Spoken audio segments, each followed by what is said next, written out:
inicio un poco contándoles, mi nombre es Jairo Arias Gaviria, de Colombia. Soy docente en la Universidad Distrital en Bogotá, Colombia, y también de la Universidad de la Maestría de Estudios Interculturales de la Corporación Universitaria Minuto de Dios. Vengo investigando ya hace varios años, es justamente la pedagogía rural y en algunos momentos lo hemos llamado también pedagogías rurales. Uno de los aspectos que hemos venido identificando en el caso de Colombia es justamente los contrastes que tienen que ver con los elementos políticos de turno, últimos 10, 15 años, también las disposiciones económicas, los tratados, megaproyectos, acuerdos, digamos que impactan las zonas rurales y por extensión también las dinámicas de aprendizaje, de enseñanza, aprendizaje al interior de las escuelas. Digamos, la educación, las escuelas no están exentas de las transformaciones que en el marco mayoritario de las políticas, de la economía, pues circundan. Entonces, nos interesa mucho, ha venido interesando mucho esta reflexión.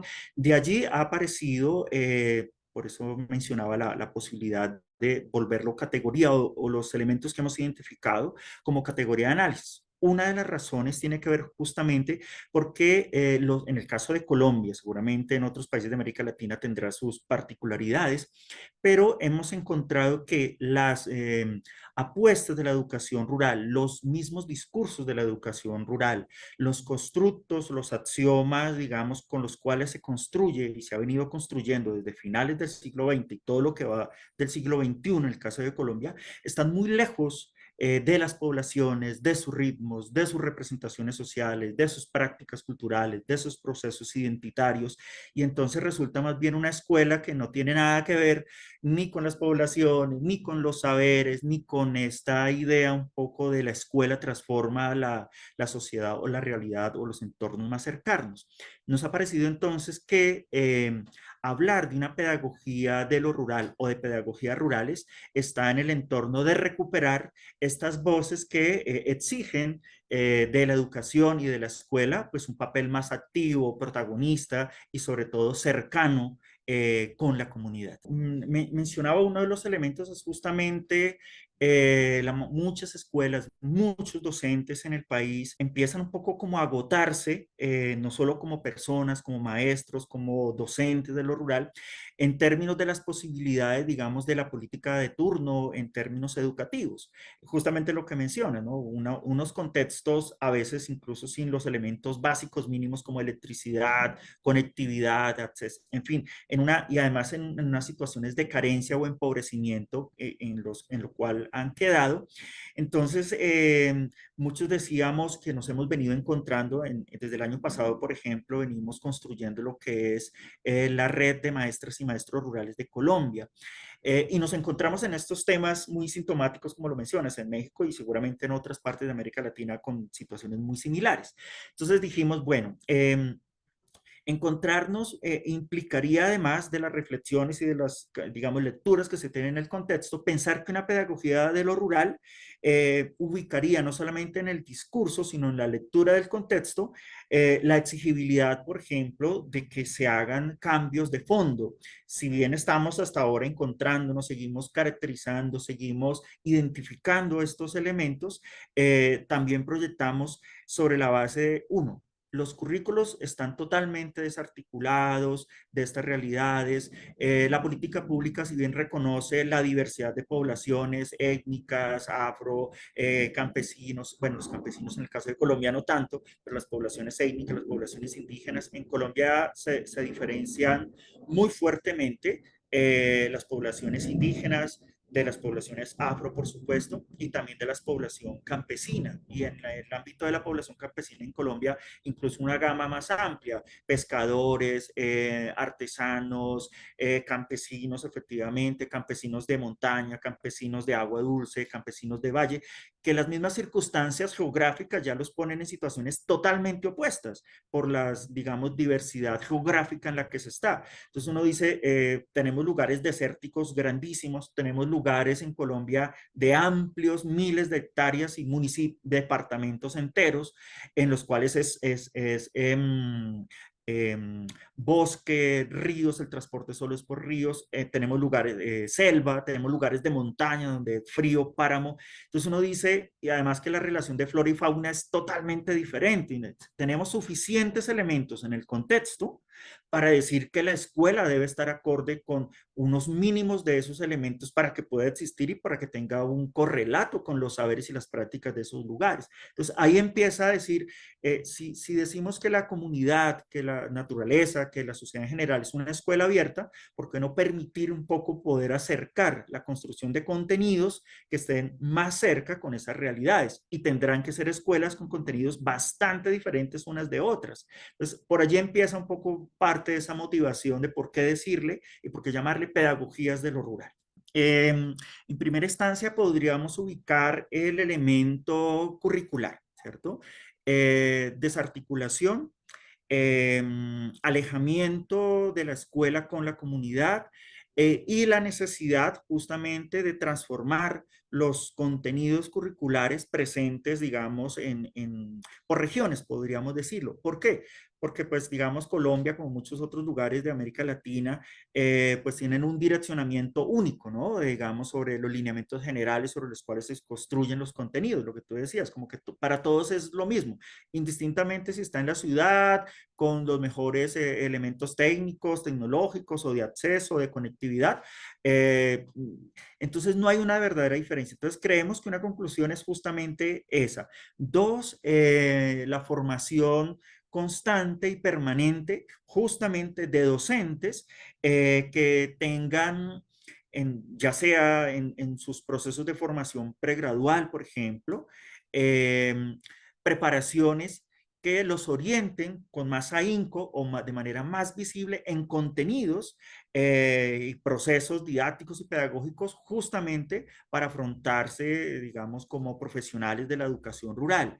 En Colombia muy poquito, yo diría que llevamos una universidad en una parte de Colombia, en la parte costera, digamos, de Colombia, una universidad lleva el segundo semestre, donde hasta ahora aparece en Colombia una universidad que piensa eh, formar maestras y maestros para lo rural, con contenidos pensados en lo rural.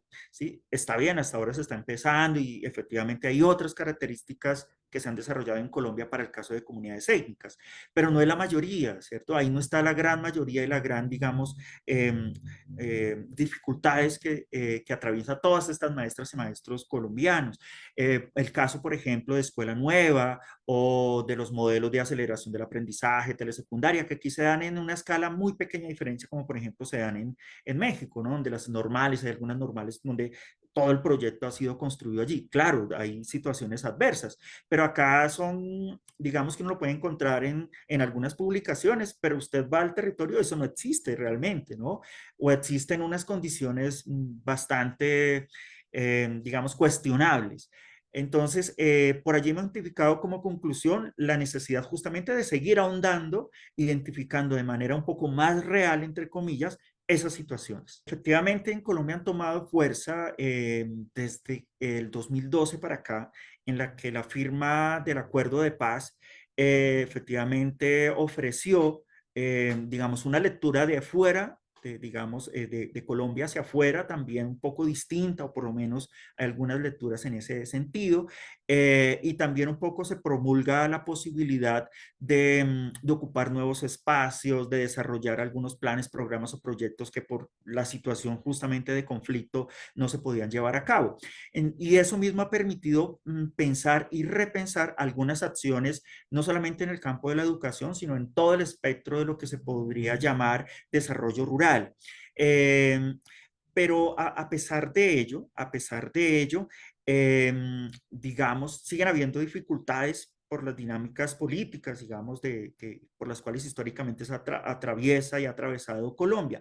Y pues nada, el 2012 sí, digamos, en el espectro amplio ha aparecido posibilidades de proyectos productivos, de agenciamiento, justamente de esta discusión de más allá de la educación rural pueden aparecer o hacerse visible otras experiencias, no solamente de aula, sino de proyectos que de alguna manera reconocen esa diversidad de poblaciones marginales, empobrecidas, diversas, étnicas, una variedad de, digamos, de campesinado que no se em, digamos que sí se estaba, digamos, en la vida cotidiana, pero no en la academia. Y eso ha logrado un poco vincularse a las discusiones de la academia, no como muchos esperaríamos o se esperaría, pero se ha ocupado un poquito más de espacio, ¿no? Que estas poblaciones a través de planes, programas y proyectos puedan postular sus necesidades, que sean un poquito más escuchadas, en fin, como una idea de potenciación, si se quiere, de lo rural en un espectro amplio, porque no ha sido solo la educación, sino digamos, en lo productivo, en lo agrícola, en fin, que seguramente pues esto ha hecho también que varias y muchas y muchos docentes de lo rural digan también, y bueno, y esto de la educación, ¿qué ha pasado? Que ha estado como ensordecida, enmudecida frente a estos cambios que ha permitido estos nuevos discursos y estas nuevas situaciones. Yo diría dos elementos así muy puntuales. Uno, efectivamente, cada vez más cuando se piensa en la contextualización de la educación, creo que allí hay un reto grandísimo por pensar que contextualizar no solamente es vincular la comunidad, eso tiene que ver con muchos más elementos. En nosotros, en términos de la pedagogía rural, hemos identificado que, por ejemplo, los saberes, las experticias que tienen esas comunidades rurales, indistintamente si tienen un nivel o no de formación académica, las tecnologías que usan, eh, los saberes acumulados en términos de ciencia, uno podría decir generalizarlos en términos de ciencia, en fin, son bastante dicientes para considerarlos a la hora de vincularlos a los contenidos curriculares de la escuela. Me parece que por allí va un poco esa idea de contextualizarlo.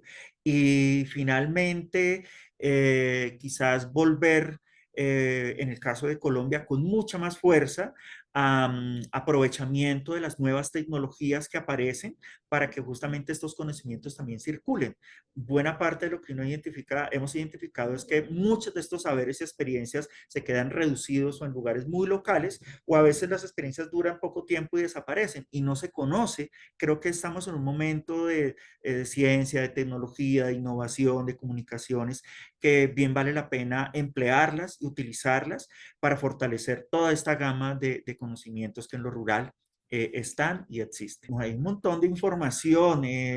Recientemente, en el caso, por ejemplo, de Argentina, hay una editorial más de corte popular, Carretel, que viene sacando un montón de material de educación popular, con pensamiento crítico, y también ha sacado yo diría la editorial completa, porque recientemente ha sacado los 2 últimos años unos 6 publicaciones centradas en pedagogías, por ejemplo, campesinas, ¿sí? Bueno, yo diría esa. Aquí en Colombia también está el periódico Desde Abajo, es una editorial centrada en publicaciones alternativas, no las tradicionales, de unas calidades impresionantes. Acá en Colombia ellos editan el Le Monde Diplomatique para todo Colombia, este famoso periódico francés. Entonces, en la web se encuentra gran cantidad de publicaciones. Estamos, por ejemplo, recientemente mirando cómo publicar allí una caracterización de esto que hemos venido diciendo, pedagogías de lo rural, como un primer libro que hable un poco de estas... de esta reflexión. Bueno, me parece importante que de pronto seguramente lo tienen ustedes en el radar. También hago parte de la RIER, que se fue la Red de Investigaciones en Educaciones Rurales, que un poco buena parte del centro de trabajo está en México, ¿no? Digamos, de los liderazgos que se desarrollan. Creo que allí valdría la pena también checar buena parte de la información, de los libros, de las publicaciones, porque pues bueno, se trabaja más allá de México, en toda América Latina. Creo que allí hay una muy buena gama de información centrada en las educaciones rurales en general, porque claro, estas pedagogías de lo rural, aquí lo estamos tratando en Colombia de matizar con relación a las características históricas de lo que viene haciendo el país con relación a la educación rural. Nosotros decimos, pensémoslo de otras maneras, leamos otras cosas. Pero creo que en América Latina vienen muchos lugares los últimos años, siglo XXI, desarrollando y juntándose sobre todo, ¿no?